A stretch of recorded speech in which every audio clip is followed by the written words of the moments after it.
v teh mestnih stanovanjih so se dogajale tudi neprimerne stvari, ker so bile tam mlade služkinje, je bila taka in drugačna služinčat in ženska se je bala, da bi zanosila.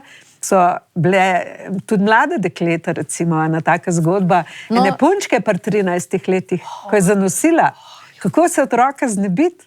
So pregradili en hodnik in so tam naredili eno tako kamerco in na to mizo, ki se je postavila noter, so dajali trupelca teh novorojenčkov, ki so jih verjetno takoj po rojstvu zadušili. Ko so zdajšnji lastniki to stanovanje renovirali, so po spletu okoliščin to steno podrli in so to mizo s temi škatlam dobili. To je bilo še noter v Ja, vse je bilo noter čist preperelo kot pergament. Zdaj mi pa žal, da nisem prej probal pogače, ker zdaj mi malo minili.